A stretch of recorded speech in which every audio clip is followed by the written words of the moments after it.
Well, let's talk about some more stolen factory product from Hasbro's factories.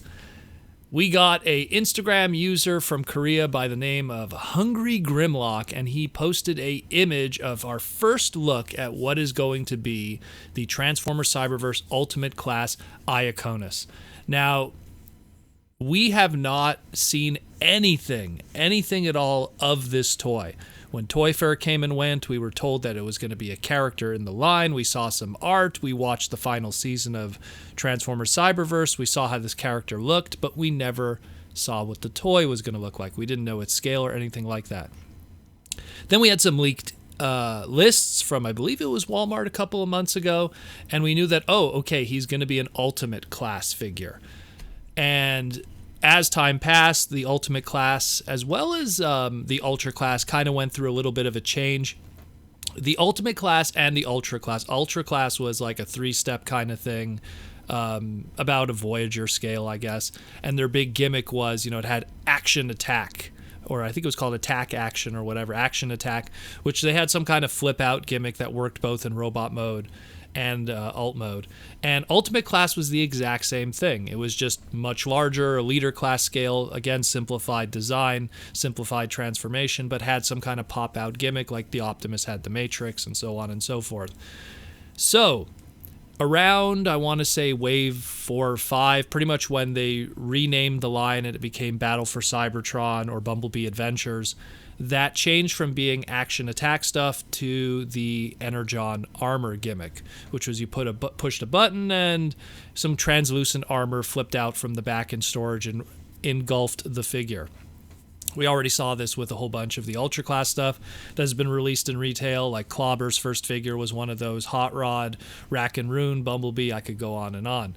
But the same thing applies here for the Ultimate Class. So far, we already have Optimus Prime and Shockwave that are in the Ultimate Class, much larger, and they have this Energon Armor thing. And it looks like here is going to be the same case with Iaconus here. Again, we don't know specifically how it looks. I mean, we just have this one packaged image here, and we don't know what the alt mode is, which is what's even more interesting to me because he turned into a city or a base or a building.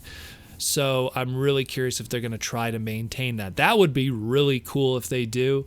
But I mean, if they just do some very simplistic kind of not, and I use air quotes here, not vehicle mode, I wouldn't be surprised either. Not to mention the fact that it has to house the Energon Armor, which is going to have to be somewhere on the inside of the body there.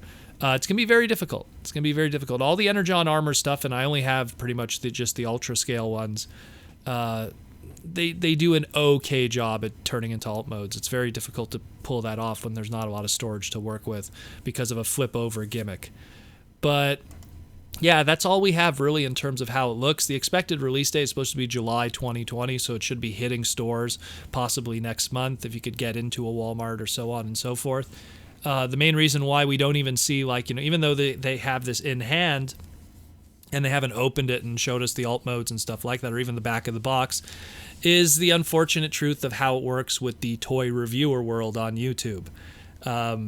Anyone that's been in this game long enough knows how that works, which is essentially some famous YouTube reviewers. I don't want to name names. There's some really good guys that I know that are really awesome dudes, and they play it straight, and they're knowledgeable, and they know what they're doing. And then there's some that became famous because, well, for lack of better terms, they have connections with people in the factories. They pay those people exuberant amounts of money to steal the product so they could get it early. So next time you see a reviewer and you go, wow, how did he get that toy so early? He paid an insane amount of money, let's just say $300 for a deluxe figure, to then review it before everyone else so all the eyes could be on that individual. That's just how that name of the game is when it comes to the reviewer world. And so next time you watch a review from one of those guys, don't forget that they're pretty much thieves. But that's a whole other story. They don't get my respect, that's for sure, especially when considering the fact that Hasbro has fought so hard to try to prevent this theft from the factories and stuff like that and move their factories around and everything. And it continues because if the factory workers know there's money to be made in stolen merchandise for Americans that are willing to pay insane money to be able to review X number of figure first months before it hits retail, that's not cool. But again, that's the name of the game, and so you're not going to probably see this robot mode and this alt mode out of the package until certain reviewers get their hands on it first. And needless to say, mark my words right here, you'll know who stole it and who got it and who paid the big money to have it stolen when they get it before everyone else. And that's all I'm going to say about that. But yeah, this is really cool. Otherwise, again, I'm really curious. Even though it's part of that ultimate class price point, it is going to be simplistic and it is going to house that gimmick.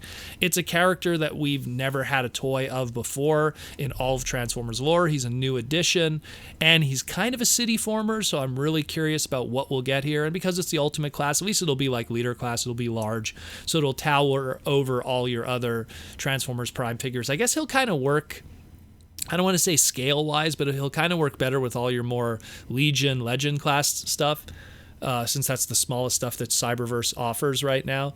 But I mean, still, I dig it. I think it's pretty cool. I mean, I have a soft spot for city bases and stuff like that, and play sets and Transformers. This goes all the way back to when they started to try to roll them out with Transformers Prime, and they started having those little play sets and vehicles, and I just eat that stuff up. I really love it. But yeah, hey, let me know what you think about this. It's really cool that at least we're getting him. Again, Cyberverse is on its way out. This late wave stuff is going to be difficult to get, so keep an eye out on that.